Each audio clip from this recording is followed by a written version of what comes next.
Now, go inside the lives of a first responder, If we don't take care of ourselves, we're gonna go home and get our families sick. an essential worker, It's gonna be okay. I'm gonna come right back. a mom with COVID-19, I've been sleeping on the couch or still self-isolating. and hear stories told by you, people across the country, I was raised to believe that we take care of each other. as they take you through a month when the world changed. We want to plan for the worst and then hope for the best. On In This Together, a PBS American Portrait story.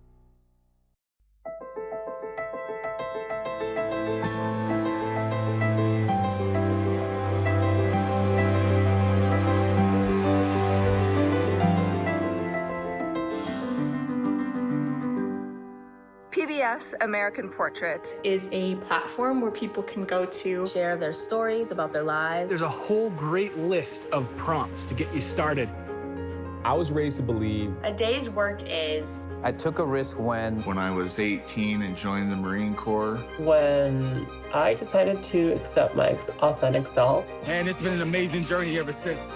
PBS American Portrait is about you. Because your story is powerful. And connecting to each other will allow us to inspire one another to keep our head above water just one more day.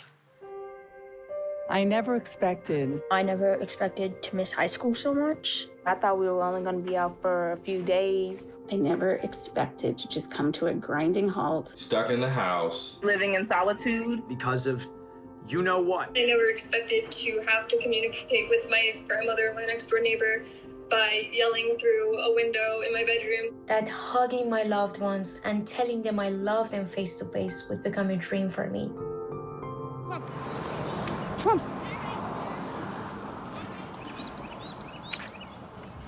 Wow.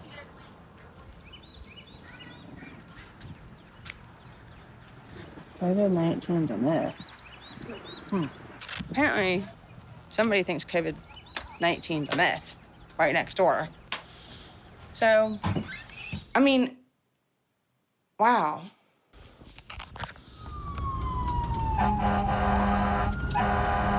I've been a nurse for the past 15 years with background in intensive care and emergency nursing, and I've loved every minute of it. My husband and I are both in healthcare. When the coronavirus hit the U.S., we knew that our family was in danger of being exposed, and we knew that our son, who's 6 years old, was not going to be able to stay with us during this time. Look who just popped into the picture, Preston. Is Cujo there? Yeah. Cujo, do you hear Preston? I'm out of here. And he's gone. All right. Sorry, guys. That's okay. We took my son down to my parents' place. We had to sign a power of attorney for my parents to have guardianship over my son. And we also had to arrange our wills and make statements saying that something would happen to my husband and I, that my sister and her husband get guardianship.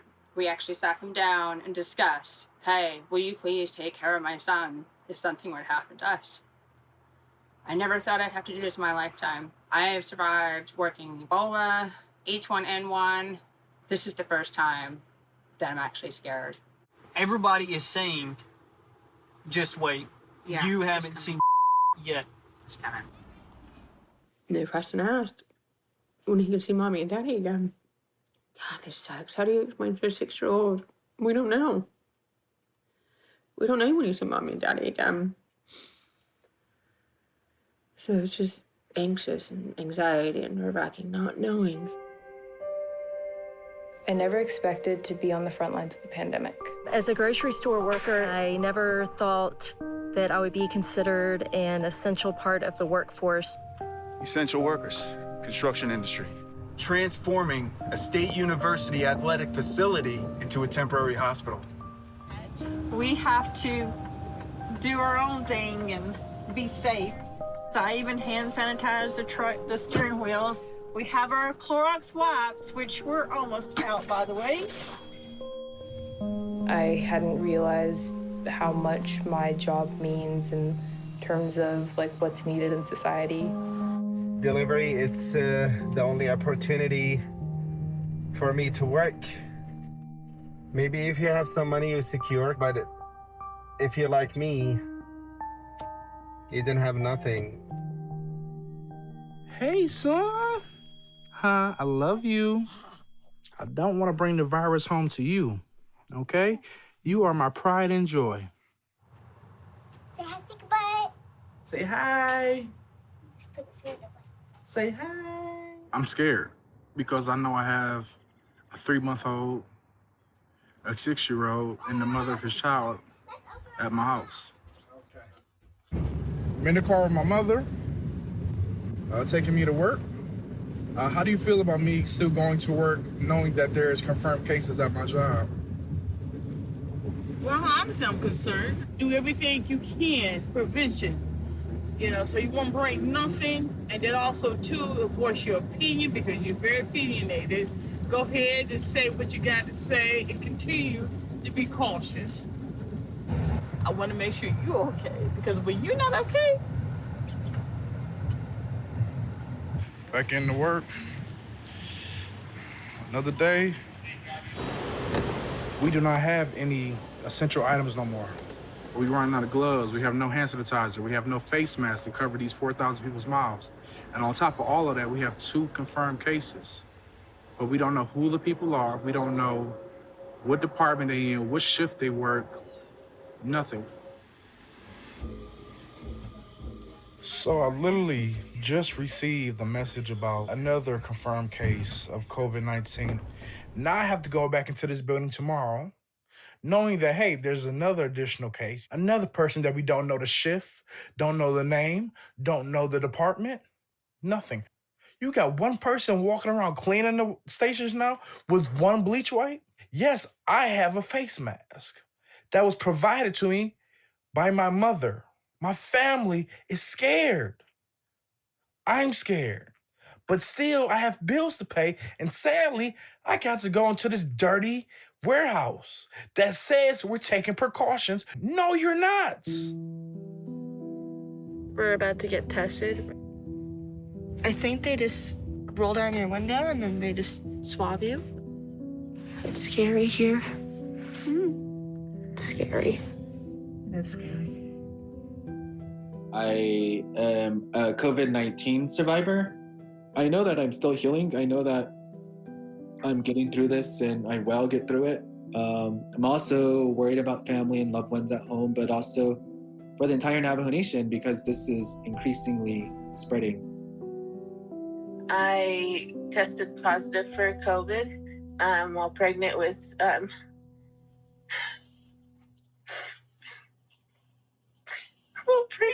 my twins at 33 weeks.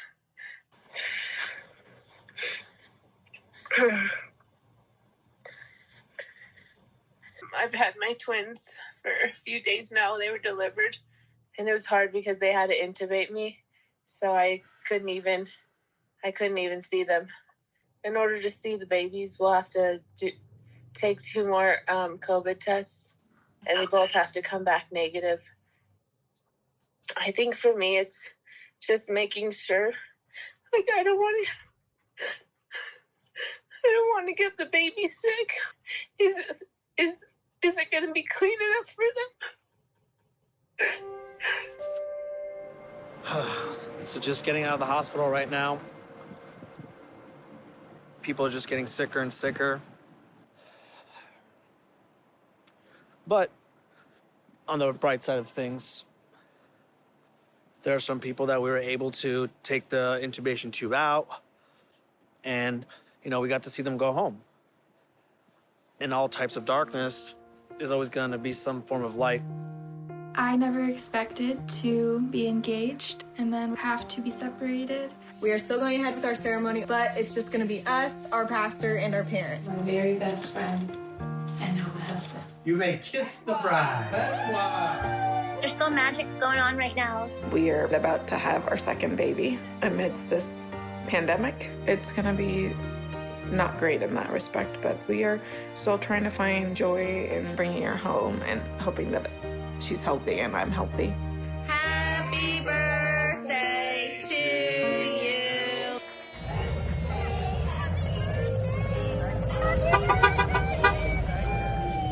Hi, Grandma. Happy Easter. We're gonna have a nice Easter dinner. Go, find the egg. I found one.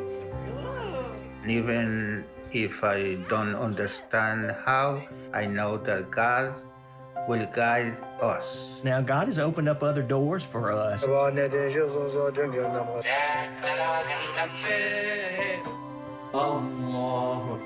your money that way. It's your boy we thought, you know. L'chaim. We are glad to have all of you today for our drive-in service, and we know this is a super inconvenience, but at the end of the day, is it really? I mean, come on. Come on, give a hug tonight of praise. You got more angels with you than you realize. You got more hope than you realize. We gather here to commend our brother to God, our Father, and to commit his body to earth and the elements. But it's really nice. It makes you feel good seeing it. Mm-hmm. Like, it ain't all that bad. He has not had a fever or any sort of COVID symptoms, correct? Okay, and no respiratory complaints? So yesterday sucked. Yeah, I was already missing Preston, and he's missing us and not really FaceTiming much because it makes him miss us more. And then I transported 2 patients. I was on the non-COVID truck. On the way back with the patient, the radiologist finally uploaded all the interpretations of the CT scan. And it's bilateral ground glass opacities, which has been one of the key things that people have found in these COVID-19 patients that are completely asymptomatic. Or it's a chest pain patient, or somebody wore surgical masks. We didn't wear N95s. This nagging feeling he might be positive. So what if? That what if? We'll be walking out because our safety is not cared for. We just had our 3rd confirmed case. It took the building 9 days. 9 days to let us know that the first person in our building was here. We refuse to go back inside that building. I don't feel valued at all, especially when 3 of my coworkers have gotten sick and you're just now telling me. I feel like it's gonna take somebody to die for them to finally take action. We stand together. Good morning. Today is April 8th, and it's my 4th morning waking up at home in recovery. We're still self-isolating.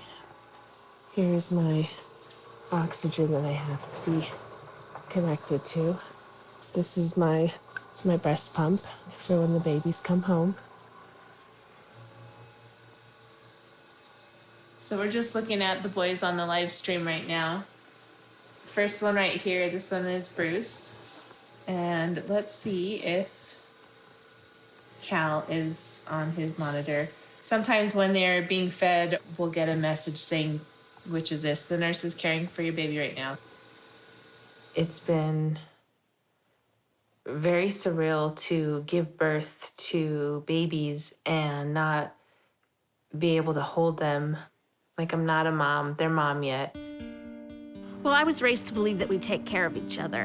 What I am making currently is surgical gowns for a local hospital. I went ahead and started finding volunteers. Right now, we have made about 600 masks so far for our Frontline heroes.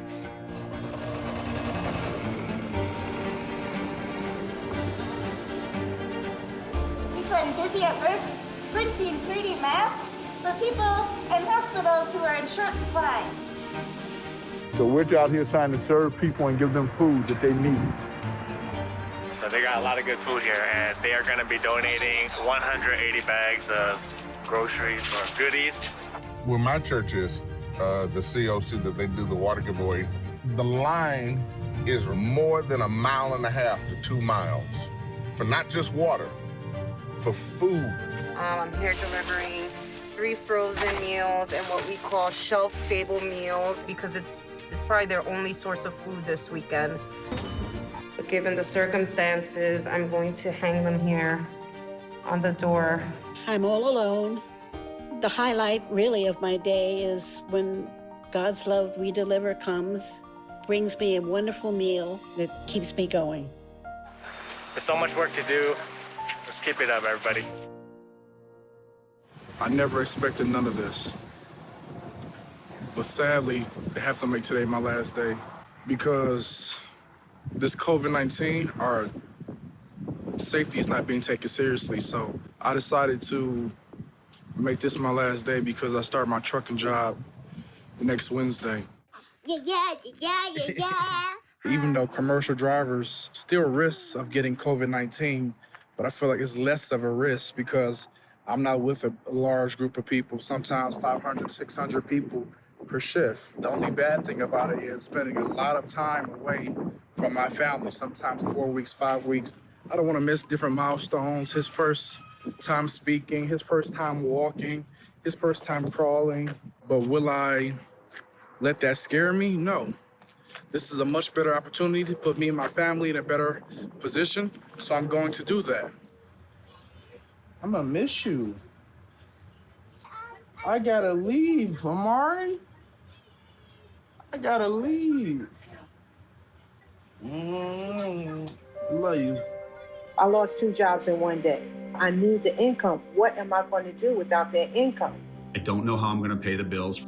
Not knowing when my work's going to open again, not knowing when my ex-husband's work's going to open again. There's no gigs. There's no livelihood happening. That was my life. You know, I try to feel strong, but sometimes I fall down. Right now, I'm walking through the restaurant that is completely empty. I never expected to see business deteriorate like this. All of a sudden, all the orders were dropped, and then we started pouring milk down the drain. This is going to possibly be the end of a lot of farms. Well, y'all have a good dinner. I'll try again if I can, but try to have a good evening. Good luck at work tomorrow. I will. Thank you. Love you. Love you. Bye.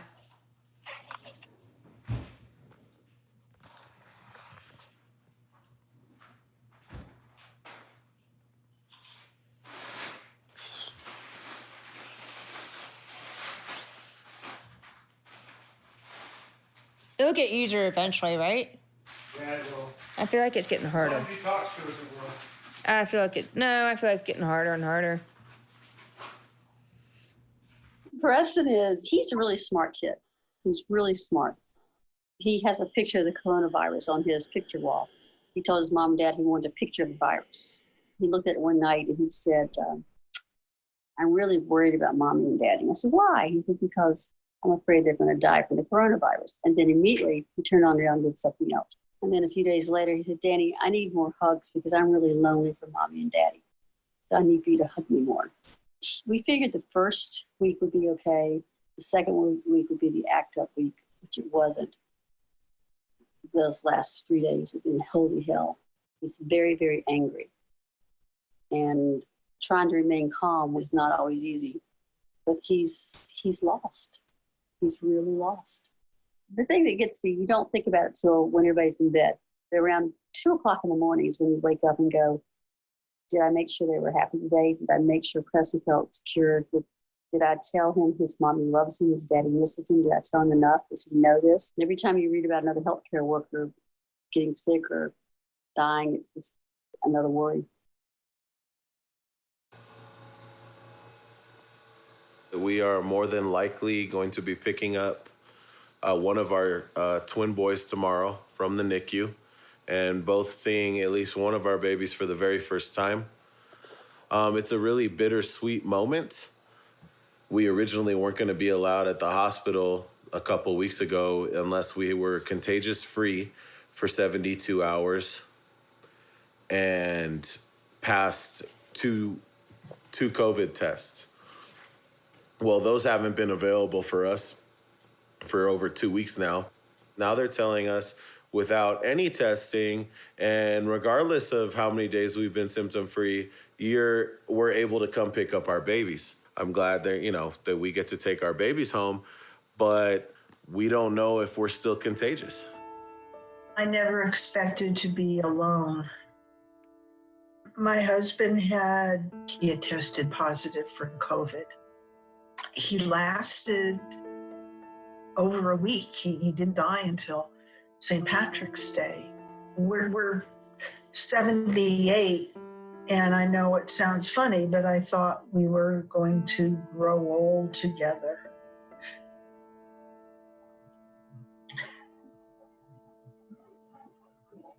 And now I'm alone. I know so many people are going to suffer from this, and I'm just hoping that creativity and community can carry me and other artists like me through this period. I'd play music, my neighbors come out and dance. One thing that I know how to offer is a space for people to move and to connect with one another. I just try to find a way to accept the world we live in and just try to find ways to cope with it. And the only way I can really do that is through art. I just started creating. This is my therapy. I'm making paintings for children. Miss Dory, can you please make me a beautiful unicorn? COVID-19 has made me realize the power and the importance of artists and the role that we play in society. We were victims of vandalism. A bunch of artists reached out to me and said, hey, we're gonna paint these boarded up windows for you for free.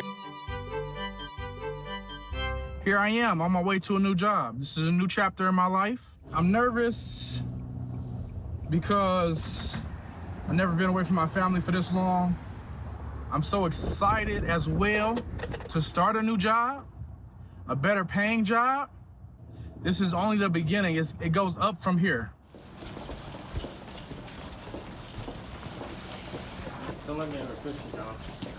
Now it's saying that our peak day is supposed to be June 1st. It's not April 15th anymore. So this is what pisses me off. We sent our son to my parents' house at the beach, so we haven't seen him. So this sucks. Are you on the truck? Yeah. Originally, like the peak was supposed to be between today, the 15th, and the 20th. However, then of course we just heard like the peak be June 1st. Yeah. I'm just whatever. I'm waiting for the surge here. I'm just waiting. It's coming. When it all ends, I hope that my son is not too traumatized from this. I hope that, he knows that his mom and dad love him more than anything in the world, and that we did it to keep him safe. It's my hope. Here they come. Here's my babies. My sweet husband. And here's Mom looking at her babies for the first time. Hi, my love. Hi, little Bruce. It's Mommy. Mommy's first time seeing Hi, Bruce. baby. I love you. Welcome home. When this is all over, I'm just hoping that we can just appreciate life so much more, even though it was awful. Just having a grateful heart and being appreciative of each day that we're given. Hi, my love. It's Mommy. Do you remember my voice? Yes, you do. I love you, baby. When this is all over, I hope I'll be able to introduce my baby girl to all my friends and family. I'd just really love to graduate. Maybe rescheduling prom. That would be nice. When this is over, I'm going to get my hair cut. I'll definitely go straight to the beach. And meet with my friends as often as possible. it's gonna be a party every day. I think I might just run out my front door and just run around the neighborhood and being like, we're free, we can do things. And of course, the first friend that I see will get a hug so long that it's gonna get kind of weird. When this is over, our life is going to change. So much has to be fixed. I hope that we don't go back to normal, because normal wasn't working. When this is over, I plan on definitely going to see my parents, and I just look forward to giving them a very big hug.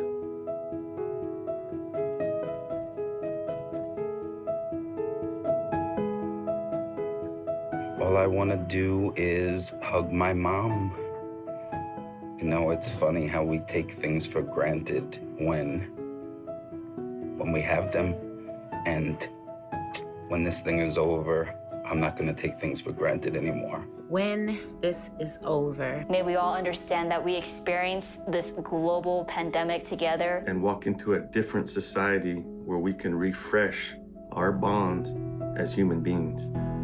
You should be a part of American Portrait. Because you have a story to tell, too. Your struggles, your dreams, your hopes, your triumphs. And people want to hear it.